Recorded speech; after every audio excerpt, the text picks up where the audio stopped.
As digital technology becomes more embedded into humans' everyday lives, enhancing our efficiency at work, our social lives, even our health and movements, it likewise facilitates criminal activity. Growing in volume and complexity, technology thus ends up both hindering and helping digital investigators' efforts to apprehend criminals in both virtual and physical domains. This week, the Forensic Focus podcast looks at the help part of that equation. We're joined today by Dr. Stephen Boyce, Director of the Magnet Digital Investigation Suite, which offers automated evidence processing, collaborative evidence review for non-technical investigators, and centralized case data management. I'm your podcast host, Krista Miller, and welcome, Stephen. Krista, thank you. So before we jump into talking about the suite itself, wanted to start with a little bit about you. You've worked in a broad range of roles and sectors, from the FBI to the private sector to academia. Congratulations, by the way, on your newly minted PhD. How did you first come to digital forensics, and how did you decide that this was what you wanted to do? Yeah, Krista, great question. And very fitting right now as it is winter time. And so, my journey into cybersecurity, digital forensics, and IT really started when I was a young boy. Growing up, I played sports, and in the winter, I didn't play winter sports. And so in the winter, I spent time inside.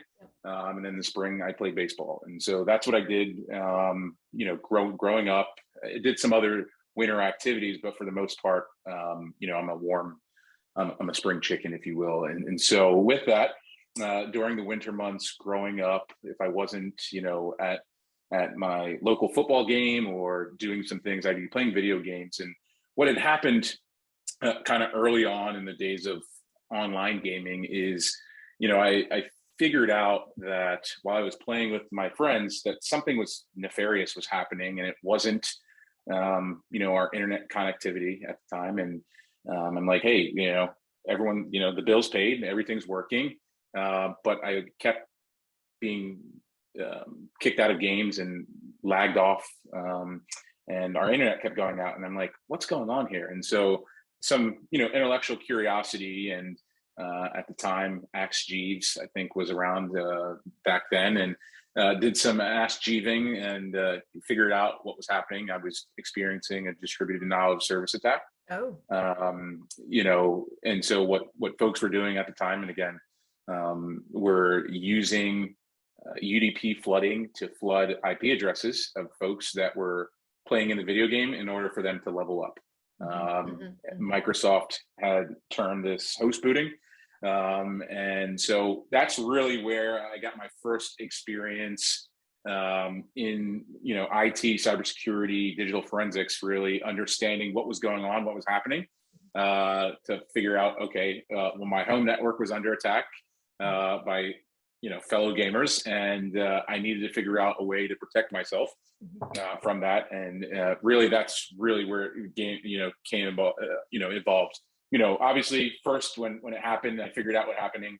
As a young guy, we want to take action, right? That's just kind of like the macho thing. And then I realized, oh wait, this is actually a crime to do this. And I would really love to be working with the folks investigating this type of thing. So really, that's where my introduction to cybersecurity, digital forensics, and IT started.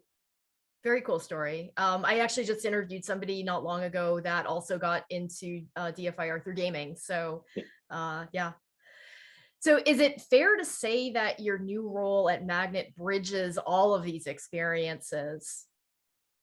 Yeah, absolutely. Yeah. Certainly, it bridges the experiences I had in the public service, if you will. I, spent some time at the FBI and U.S. Department of State, working both domestically and internationally. And at Magnet, we're certainly a global organization, and we really started initially supporting the public sector, and certainly have grown into supporting what I call whole of society, right? As it relates to cybersecurity, it's a whole society problem. It's not a public or private sector, it's both. And so, certainly leaning on my experiences in the public sector as well as in the private sector as well, understanding that the challenges are, some of them are the same and many of them are different, and understanding the various different use cases and the different motivations, that each of the different stakeholders have on both sides. ultimately with the goal of, empowering individuals and organizations to investigate cybersecurity incidents, and ultimately defend and hopefully prevent, attacks from happening as well. So given all of that, what appealed to you about growing your career as director of the MDIS? What are you bringing to Magnet and its customers?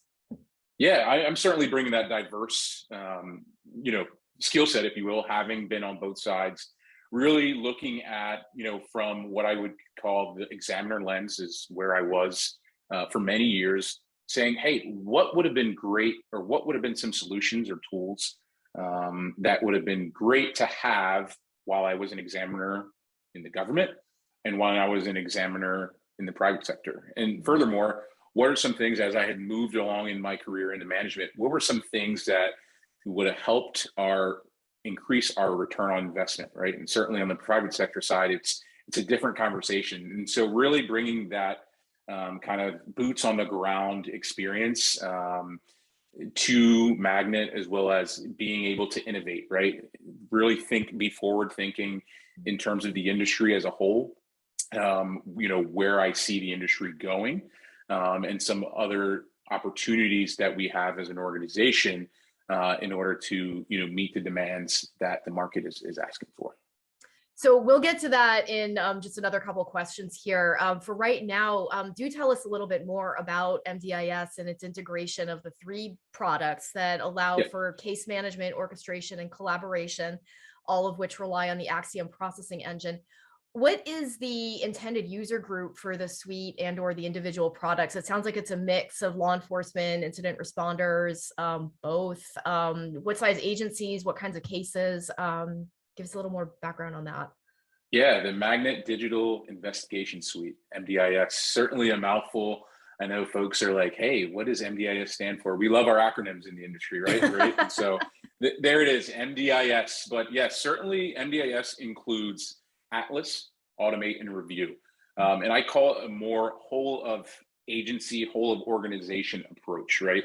Certain tools within the suite may be more geared toward forensic examiners. Some tools may be geared towards maybe end users, maybe analysts, maybe investigators, maybe third-party lawyers in the legal realm. And whereas other tools may be specifically geared toward lab managers or management in general, right? And certainly across the MDIS suite, when we talk about collaboration, automation, and case management, the needs vary from public to private sector, but ultimately both Magnet as a whole, as well as MDIS, is applicable to both the private and public sector.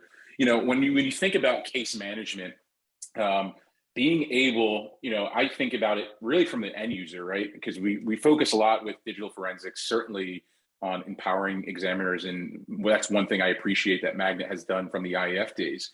But I call it the dominoes, or the pizza delivery effect, right? You order pizza online, say at Pizza Hut, Papa John's, pick your favorite pizza place, and along the way you see what's happening to your pizza, right? They say, hey, your pizza's in the oven right now, they're taking it out, it's really hot, it's on its way to you, right?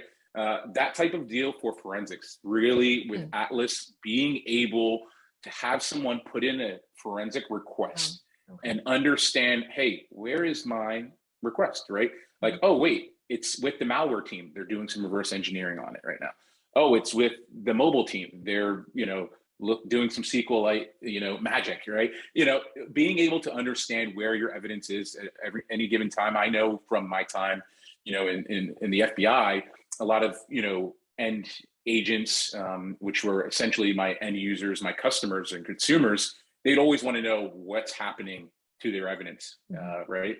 And so Atlas really certainly provides that. And it also empowers case and lab managers to be able to manage your workload in your lab, right? What's our utilization, right? These are questions that maybe examiners, they are necessarily only considered with their own utilization, but for a lab manager and certainly, management, they want to know, okay, do we need to scale up? Do we need to add additional resources and talent to our lab?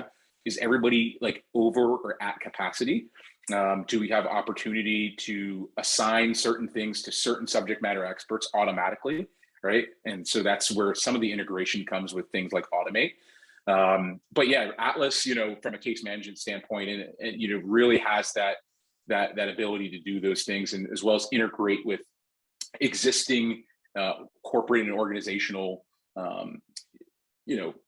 systems and things of that nature, to be able to provide what I consider the new and improvised digital forensic and incident response experience from a case management standpoint. When you move on to things like Automate, really, I love Automate. I really wish I had Automate when I was an examiner, just because there's been so many times that I have, on weekends, late nights, holidays, had to come into the lab in order to literally click start after something was imaging overnight, right? From a processing standpoint. And then wait for it to be done processing in tool X, and then kick it off to tool B, right? And so many times where we have various different use cases where you have very, what I call routine tasks.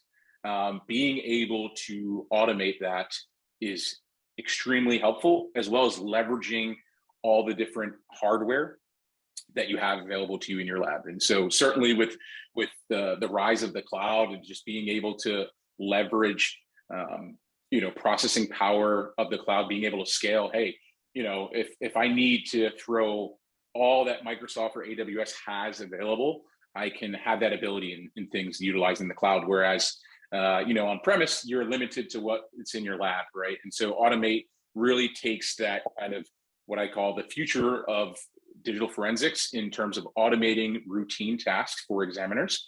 And the one thing when I always talk about Automate, I say, hey, it's not going to automate us out of the job, right? We still need to do things like deep level analysis of investigations. We still need to do other things and stay ahead of the newest artifacts that are coming out. But being able to automate some routine tasks also provides that level of quality assurance as well, to say, hey, every time in our lab or in our organization, we do these things, and we do it this way every time, right? Because every examiner does things differently in a lab or an organization. And so there's also a quality benefit there to the examiner, as well as the agency or organization. And then review, my organization was one of the early adopters of review, and Magnet introduced it. And one of the things I really loved about Magnet Review was that my consumers or customers really loved it. I was able to, and again, you said rooted in Axiom, able to take an Axiom case, what was at one point a portable case that certainly has its limitations, and be able to throw it into something more enterprise, scalable, if you will, that my agents and analysts could collaborate simultaneously, as well as review it in a more user-friendly environment. Certainly loving the fact that it's accessible via a web browser, and certainly with things like the cloud, being able to, for some organizations that are able to leverage the cloud, being able to say, hey, from a hardware perspective, we're not necessarily sharing digital media on spinning disk or flash memory anymore, or flash disk, I should say. You want to review some evidence, here is our access to our review platform.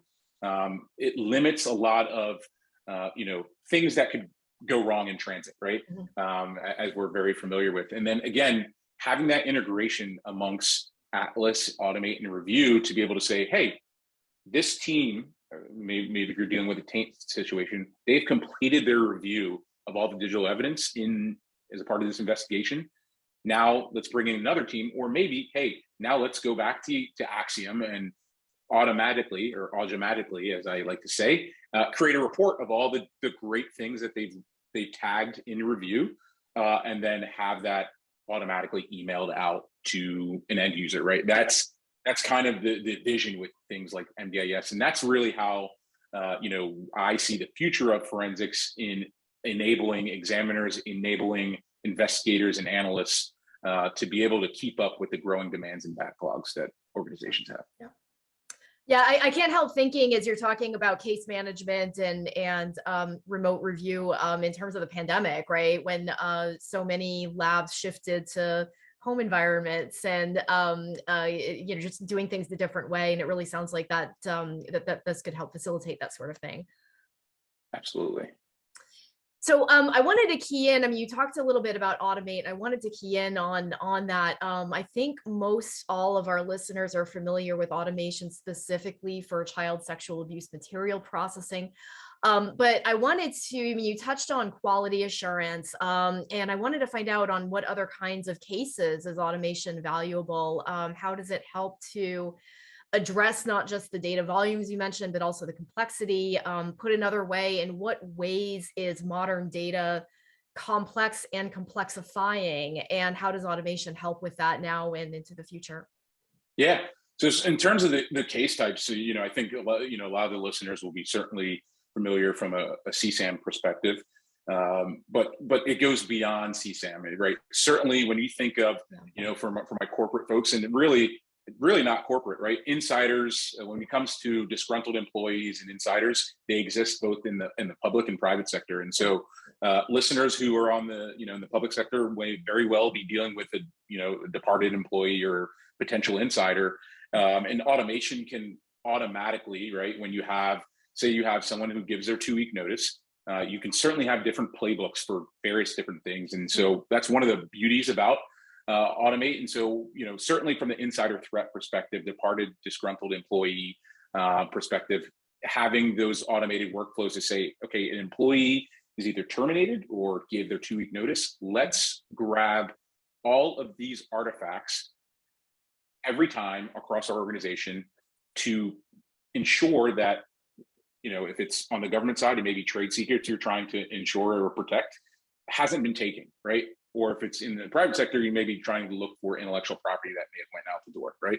Mm-hmm. And so certainly from an insider threat perspective, has its various different use cases, and certainly from a threat management side as well, right? When you think about business email compromise and when you think about ransomware, being able to, every time you are responding to an incident of a certain case type, whether it be ransomware, whether it be business email compromise, to be able to collect the same artifacts and be able to process them and refine them to how your organization is familiar with them.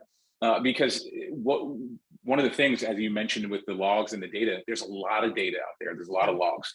All of the data that is available to us via APIs or command line may not be necessarily of investigative value to us. Yeah. And so being able to narrow that down to what do we actually care about, what answers the questions that we specifically have for our organization, is really great feature of Automate.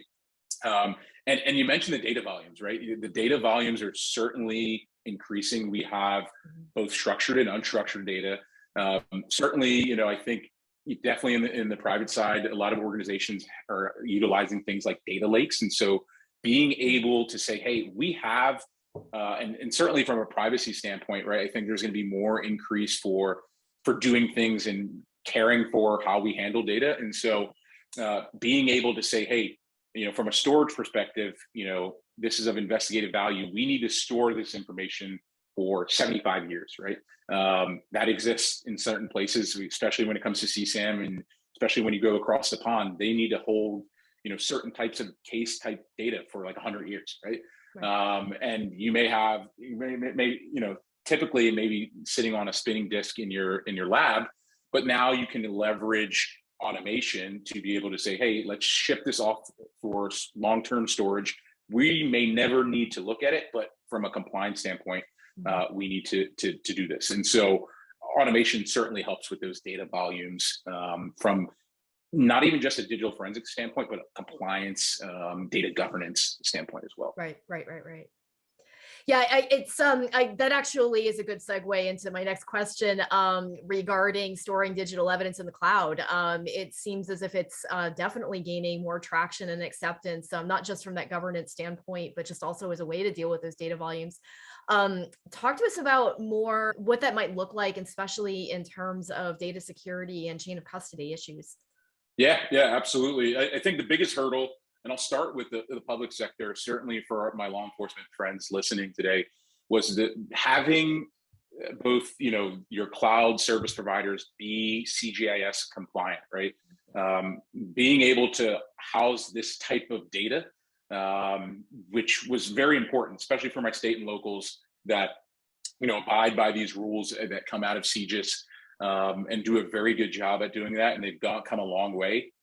Being able to replicate that in the cloud, it was extremely important, as well as for the .gov and the intelligence folks being able to store various different classifications all the way up from unclass, all the way up to the highest classification was extremely important, right? And so both, I'd say all of the cloud service providers have taken the time from a compliance standpoint to be able to harden their systems from a storage perspective to be able to be compliant for this, to storing this information.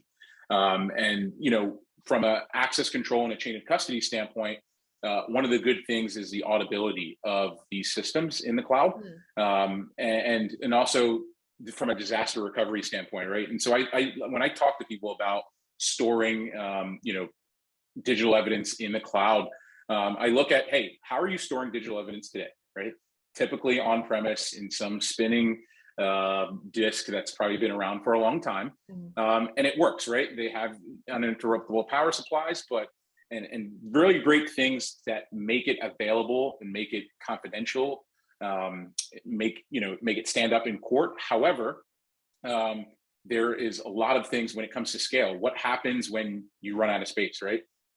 How do you decommission, right? How do you add more space as you guys grow? What are the long-term implications? What's the servicing that you have to do on that? And so when I talk to folks about storing digital evidence in the cloud and talk to them, first was certainly getting over the compliance issues that many organizations had, as well as the various different security controls that are available to them in the cloud. Some, especially when I think about state and locals, may not have their own dedicated in-house IT and security team. They may be using some sort of third-party managed service provider, right? And so being able to have a wide variety of security controls available to you in order to harden this important information is extremely crucial. And the cloud just allows for that greater flexibility and availability of things that would be almost unattainable for some organizations and organizations on premise. Certainly when you think about corporate and the private sector, they're leveraging cloud for a lot of things. When I think about incident response, being able to automatically upload triage data to the cloud and then automatically start processing that right away, right? Like, oh my goodness, like that is really where the private and corporate sector has been utilizing the cloud for some time now, and as well as being able to say, hey, these are the various different controls from an access perspective, right? We don't allow any access. This is not available in the public sphere, right? And so a lot of the different ways in which an organization can customize their cloud storage. And that's one of the things, right? There's public cloud and private cloud, right? You're going to have to pay more for things like the private cloud, but if your organization, especially on the public side, you're dealing with CSAM, you're dealing with investigative information, a private cloud may be more, attainable for your organization based on your risk profile, right? And so, whereas, in the public sector, they may, be more comfortable storing, evidence on public cloud and then leveraging the various different controls to harden that system. And so ultimately the cloud offers, from a scalability standpoint, from an availability standpoint, being able to store different data in different places and have that redundancy. And again, I talked about the data governance, right? Especially for corporate. If you're an organization that's, that operates in multiple countries, you may not be able to store all of your data the same way.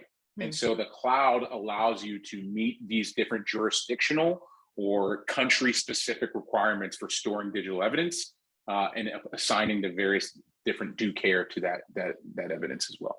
Okay. I want to kind of bring together a couple of different concepts. You had talked earlier, not just about cloud storage in general, but about team collaboration. And I'm curious whether you anticipate that the widespread adoption of cloud and solutions like MDIS could encourage interagency collaboration, at least for those who opt in. And if so, how might that work? Yeah, interagency collaboration and coordination through solutions like MDIS is certainly how we at Magnet see the future and the leveraging that. Certainly, when we think about teams that are spread out through geographic areas, and we talked about the COVID and the pandemic, like so many times I talk with investigators who have to drive 5 hours just Yeah. to go meet with the prosecutor, right? When they're doing some discovery prep, being able to communicate through an encrypted means and share this information and collaborate, in real time on, investigations is certainly key. And so really I see tools like MDIS in collaboration and certainly adoption of more agencies and organizations utilizing the cloud, which will ultimately help them increase productivity and also ultimately provide that flexibility as well of how much are we really spending on removable media, right? When we're sharing information, Right. as well as you talked about some of the concerns that organizations have with the cloud, right? The auditability, like what's happening to the data, right? When you put it on a removable media, there's a lot of things that can happen. I can't necessarily ensure everyone who has had access to it. I can only assume, right, based on chain of custody and things like that nature. But with solutions like MDIS in the cloud, allowing agencies to do this collaboration in real time, from their home office, is really a way of the future that we envision at Magnet. So with that in mind, in terms of the future, it sounds to me like all of these issues demand some new, maybe some existing, but also some new skill sets for forensic practitioners. As our podcast this month is focusing on career issues, what do you see as the maybe 3 to 5 skills that will be the most needed? Yeah, 3 to 5 skills. I'll start with a soft skill first, right? I'll start with the ability to collaborate. The ability to go beyond the laboratory is really key with MDIS. MDIS is so much more. It certainly has enterprise, enterprise scale for a lot of organizations, and so understanding that you're going to need to collaborate with your IT. That's going to be very key for forensicators. I know me myself. We did a lot of things in-house as a part of the lab, but MDIS is so much more than just forensics. And so collaboration would be one huge key skill set. The other one would be your knowledge base of cloud. And this is going to vary, right? And so cloud, there's, organizations like SANS and others are certainly doing a lot to get cybersecurity practitioners and forensicators comfortable with not only finding artifacts that are in the cloud, because this is the future, but also getting comfortable with, cloud infrastructure, right? Performing forensic examinations in the cloud, leveraging cloud architecture and resources. And so certainly cloud would be number 2. If I had to pick a number 3 in terms of, skills, for examiners who are thinking about, well, what can I do? Certainly automation relies on things like CLI access, APIs, and scripting. And so for those that are well versed in scripting, I would say that is huge as well, because that also allows for automation, right? And things of that nature. And then I'll end on a number 4 in terms of skills, is really bringing that diverse skill set to your organization to be able to understand the future of digital forensics. So I know right now we have a lot of folks kind of coming through the pipeline that are certainly really interested in digital forensics and like, hey, well, should I be jumping over to go, do ransomware? Should I be jumping over to do business email compromise? Certainly those things are very important, but understanding the core aspects of digital forensics and being in that intellectual investigative curiosity and mindset will be able to allow you to think about, well, how can we work more efficiently in our lab? And I kind of use the word work smarter, not harder. And so that's certainly a skill set that we need as forensicators. So those would be my four, if you will, for folks thinking about the future of digital forensics, and certainly thinking about MDIS is, that collaboration amongst your organization. It's so key. We need to break down these barriers. IT needs us. We need IT. And so that's first and foremost. And then, like I said, the others equally as important as well. So how do you anticipate that, you mentioned some of the more technical skills. How do you anticipate that these, I guess they're not really new skills, but maybe in some regards will integrate with existing foundational technical skills? And how should practitioners, especially ones that are more experienced or they've been in the business for a long time, plan to build sort of the new skills into the existing foundational skills? Yeah. I think the new skills, when they think about how to build them into the foundational, is really kind of watch what's going on in the industry. Every time I talk to folks, kind of the first question they ask when they asked about MDIS is, hey, do I get CLI access? Do I get API access? Right? These may be areas that, certainly engineering and development, we're well versed with CLI and APIs, but more and more we're needing and hearing of the need for access and being able to speak about APIs and understand how they work, right? When you think about automation and when you really think about MDIS as a whole, being able to utilize APIs and CLIs from your various different tools to be able to think about, okay, how can we, again, use these tools, the existing tools, foundational ground tools that we've been accustomed to use for tomorrow's problem. Right. And automation certainly helps with that. And so I think that's one of the biggest things there is getting folks, familiar with that, understanding how these things work. It's a new technology for some, just like cloud, right? It's a new platform. And really just dabbling, understanding from a ground level, just like we did with when we were learning things like hex and carving and all the fun stuff of the foundational of digital forensic and incident response. Same as it goes to kind of the future of the new infrastructure and new technology that we're utilizing in digital forensics, because the data and the cyber attacks and the investigations are just increasing, and we need to, from a skills perspective, stay with the current trend so that we can keep up. So really, you're talking about things like automation, making room for learning and building some of those new skills. Yep. Yeah. Absolutely. Yeah. Absolutely. So on that note, another thing that when I was looking at your LinkedIn profile preparing, I noticed you're on the board of advisors for the CyberSleuth Science Lab, which we've covered in the past.